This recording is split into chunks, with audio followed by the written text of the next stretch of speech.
Well, it's the best time of the day as far as I'm concerned. It's time for us to read our chapter book. I'm trying to get the light right. Sorry about that. We are reading 8 class pets plus 1 squirrel divided by 1 dog equals chaos. And chaos is confusion and craziness.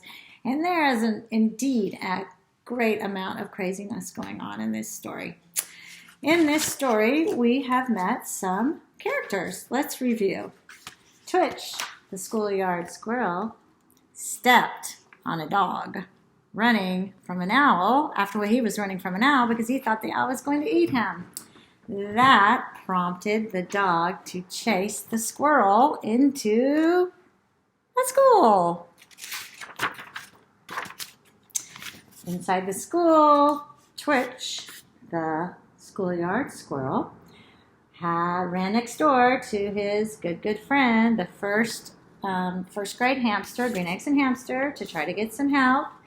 Green Eggs and Hamster had a good plan to have him hide up into he sent Twitch up into the shelves behind the dictionary, and he sent the Green Eggs and Hamster sent the dog down to the 5th grade room, and that bought some time for Twitch. Then we met Miss Lucy Cottontail. Miss Lucy Cottontail is not the best friends with Twitch, but in the end she did help out Twitch. She sent Twitch next door to the library rat, Sweetie, because Sweetie was really good with his hands. When he got to Sweetie's place, Sweetie was good with his hands and let Twitch into his cage. But then the dog jumped up on the table, knocking the table off and causing Twitch and Sweetie to fall to the ground. And that was very tricky because then they had to get out and run. Then we met the neon tetras that were so excited because they are a school. They are a school. They swim in a school, and that's the best way to protect yourself. And they had kind of a ride for their life because as the dog was running, his cord got tangled around the cart where they sat, the cart that the little kids, were not supposed to touch. And that cart went traveling around, and it was swooshing and going up and down and up and down, but the tetras just kept swimming. Then we also met a 4th grade parrot named Lenore. And Lenore loved to say rhymes, and that was pretty cute. And Lenore ended up getting out of Lenore's cage and following along because Sweetie, the library rat, undid the latch on Lenore's cage. Then we met Nancy, the art room turtle, and she ended up following the chase too. She was helpful, but as they were trying to get out away from the dog, the Nancy's cage fell to the ground, and Nancy had to get out and decided to follow. Then we met Angel, the 5th grade corn snake, and the 5th grade corn snake decided to act as a distraction to try to get the dog's attention while the rest of the animals pushed over the snake transport box on top of the dog. And then we met Galileo and Newton. Those were 2 geckos, and they had a conversation back and forth. They like to one-up each other. And let's see. They decided that they would help. They ended up calling emergency, dialing 911, and the parrot ended up talking into the phone, screaming, "Help, help!" And the last thing that we knew, and the rabbit screamed. And last thing that happened was that the principal came to school, because we talked about when there's an emergency, the principals are always called. So the principal came, and he is not a happy camper. So today we read our 1, 2, 3, 4, 5, 6, 7, 8, 9, 10th chapter. This chapter is called Cuddles, the principal's dog. Master lives right next door to the school he owns. He's the principal, so I get to see him a lot. Sometimes he brings me to meet the children there. This would be a perfect place to live, except for that nasty squirrel Twitch. Twitch acts like he owns the yard, said Cuddles. He eats the seeds Master puts out for the birds. He jumps from tree to tree, just out of reach, and calls down to me that people like squirrels better than they like dogs. He says that's why Master ties me to a long rope leash when I'm in the yard. He says that's why Master puts me on a short chain leash when we go for a walk. No leash for me. Nuh-uh, Twitch brags. He runs back and forth, just beyond where the leash stretches to. He says, "Ha ha, Cuddles, ha ha. Your master doesn't make me wear a collar and leash to keep me in one place. He must not trust you, Cuddles." Oh, I'm not thinking that Twitch is being very nice to Cuddles. We all know that people tease, and I guess animals tease too. Twitch seems to wait for me to be watching before he'll climb into the garbage can at the edge of the playground. "Oh, Cuddles," he'll say, "there's wonderful, tasty garbage in here today. Here's a French fry and half a bologna sandwich and some macaroni and cheese." I can't remember, Cuddles. Do you like macaroni and cheese? Huh, Cuddles? I sure do. I stand there drooling, knowing I can't cross the short distance to get into that delightful sounding garbage can, said Cuddles. Sometimes the only way to avoid Twitch is to go to sleep. That's what I was doing when Twitch ran right over my nose. Youch! That hurt. Here's Cuddles.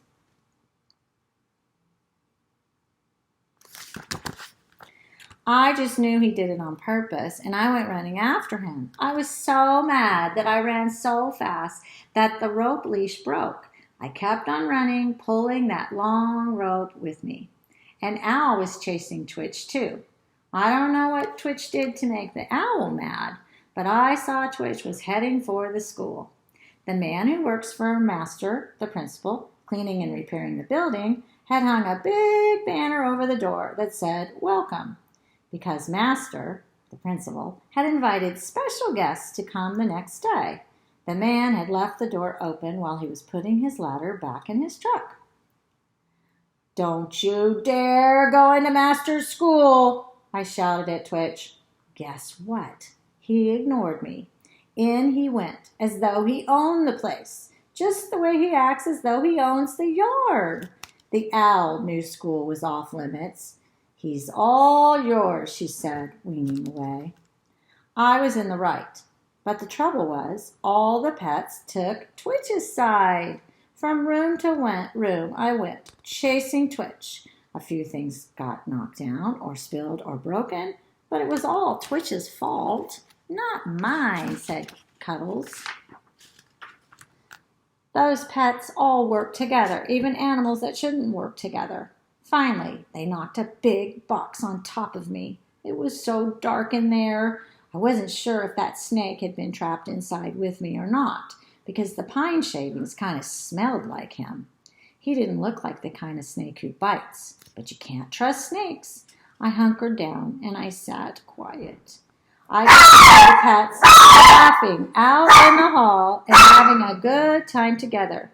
It was like a party. Oh, hold on 1 minute. I've got to get the barking dog under control. I'll be right back. No, we're not going to do that. You have to come and sit with me. No. Okay. All right, I'm back. I'm not going to stop the recording because we have a dog that is particularly barky today.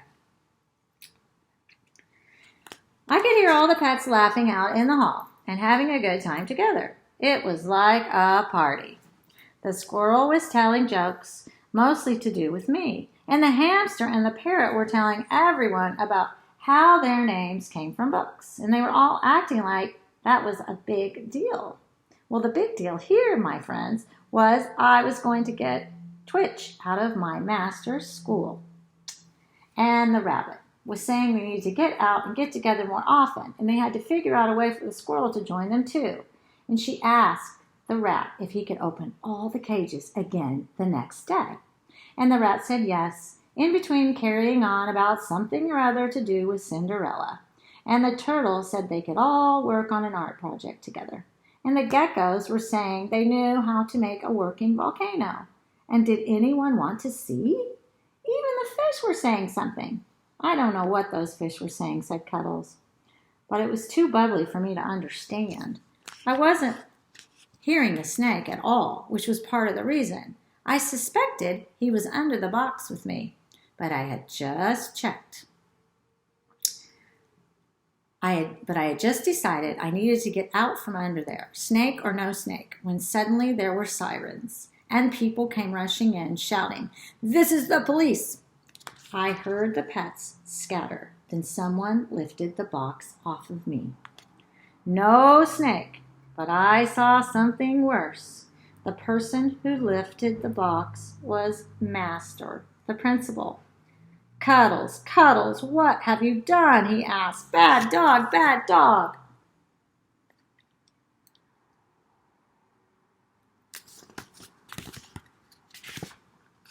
I tried to tell him about the squirrel and about what the pets were planning, but Master has trouble understanding more than the simplest things I say. He usually gets, "I'm hungry, and I want to play, and I gotta poop or pee," but that's really all he understands. He obviously had no idea what I was saying there in the school. He had just taken hold of my collar when other people ran into the room. Some had black hats and shiny badges, and some had red helmets and boots and a hose. "Is there a thief?" shouted one of the men. "Is there disorderly conduct?" shouted another of the men. "Is there a fire in the walls?" shouted a third. And the fourth asked, "Do you need us to knock a hole in the wall?" And he raised a sharp axe. "No," Master cried. "No, no, no." He sounded upset. Upset means danger. Any dog knows that. I lunged forward and barked at the man with the axe, barking, "Back, back, back." Master held on to my collar. "Cuddles," he ordered, "sit." I sat because that's what a well-behaved dog does. But I kept on growling to warn the man that he'd better be on his best behavior too. Well, let's see how many more pages we have because, the last chapter is super short. And I think we'll stop there for today. And you know that, well, maybe not. I'll keep going. The man with the axe backed up so quickly he knocked into the man with the hose. The man with the hose backed up so quickly he tripped over the box that had covered me. He fell and must have done something to the hose because suddenly water shot out of it. Whoosh! The water hit Master so hard it knocked him down on his bottom. "Stop!" Master sputtered. So now Master comes back to school, finds his dog, and he's now getting sprayed by the fire department. The man with the hose turned the stream of water away from Master. Whoosh! It caught one of the shiny badges men, causing him to land on his bottom. I bit at the stream of water to tell it that it was bad. The man with the hose ran away, still holding the hose, so that it squirted at the desks instead of at the people. But for some reason, Master didn't thank me for saving him. Once they got the water turned off, Master locked me in his office while he and the men with the badges and the men with the helmets rounded up the pets. It took a really long time. Master was still wet when he came to get me. He was also tired and grumpy. He took hold of my collar and held onto it all the way out of the school, across the schoolyard, across the backyard, and into the house, with his shoes going squish, squish, squish. Cuddles, Master said, I don't know what got into you. Tomorrow is supposed to be a very special day at my school. I hung my head. I hung my tail. Master crouched down beside me and looked deep into my eyes. He said, I bet you have a story to tell, Cuddles. Then he said, I wish you could tell me. He fluffed my ears and said, I still love you, Cuddles. I wagged my tail and licked his face to tell him I loved him too. Being a dog is the best thing in the whole wide world. Now that's the end of that chapter. Let's see how many pages we have left to finish the book. You're going to love this, but I'm going to go ahead and read the last pages and finish the book. Okay, here we go. Twitch, Schoolyard Squirrel. Oh, we're back to the same title that was the first chapter title. That was a close call I had with that dog. And then with all those people running around school, banging doors open and yelling, what's going on in here? And squirting each other with water. As much as I know humans love squirrels, I ran out of school as fast as I could because those people were having way too much fun playing, and I knew from watching kids play that this meant somebody was eventually going to come and yell at them for it. I mean, after all, squirting each other, making loud noises, that is sure play. And sure enough, after all the other humans had left in their cars with the spinning lights, the man who lives next door to school brought the dog out, and he had a tight hold of his collar and was saying, bad dog. Humans can be smart about certain things. The next morning, I went from window to window at school to check up on all my new friends. They were back in their cages, but otherwise they looked just fine. The humans, however, they did not look fine. The man who cleaned school stood in the hallway and looked at the floor smeared with paint and water and soggy pictures. He said, oh, this is too much. This hurts my head. I need to lie down. There he is. Got puddles and messes and artwork on the floor because remember, there's supposed to be an art show. The man who lives next door to school said, you can't do that. The visiting artist will be here any minute. The mayor will be here. The people from the newspaper will be here. You need to clean this up right now. You cannot lay down. The children said, oh, our art projects, they're ruined. We'll never win the contest. There's no time to start over. The teachers were all saying, don't blame my hamster. Well, don't blame my rat. Well, don't blame my snake. Well, it certainly wasn't my tetras. Everyone was unhappy. Blame the dog, I shouted from where I sat outside the window. But nobody paid attention because just then the person called visiting artist came into the school. He walked slowly, watching where he put his feet. He looked at the splattered, patterned upon floor with all our paw prints, and rat tail tracks, and slithery snake S's, and the marks made by the wheels of the cart with the fish tank, and a few bits of feather left by the macaw, and piles of glitter that had come unglued from the pictures that were floating in the puddles that hadn't dried from last night. The visiting artist said, oh my. We're so sorry about the mess. The man who lives next door to school said, perhaps you can come back another day? Mess? Visiting artist cried. Nonsense. It's perfect. Anyone can decorate. Pieces of paper and walls are so obvious. It takes vision to think to make art out of a floor. Your students are brilliant. You are brilliant. Your teachers are brilliant. You must all come to visit me at my studio. So then everyone was happy again. And I have to point out that thanks to me, I caused this visiting artist to be happy. I took a little bow, sitting there on the window ledge, although I don't think the humans saw me. The turtle saw me. She waved, I think. She moves so slowly, it's hard to be sure. It can't be easy to be a turtle. It can't be easy to be a human. I'm glad I'm a squirrel who is brilliant and who has vision, just like the visiting artist said. Not that I'm exactly sure what vision is, but I think it has something to do with being able to outrun a dog and to make friends with all class pets wherever I go. Being a squirrel is the best thing in the world. Yay! It's over. And remember I told you there's 2 more stories, Squirrel in the Museum and Squirrel in the House. So if you're interested, maybe pick up one of these books to read. Or it's always fun to reread books that you've already heard. My Mackenzie is a rereader. She rereads all the time, still to this day. And she is a nurse. She reads. All right, you guys, I'm going to make this short and sweet and quick and get off because I've been on for a long time. Virtual hug. Lots of love. And I am smart. I am kind. I am honest.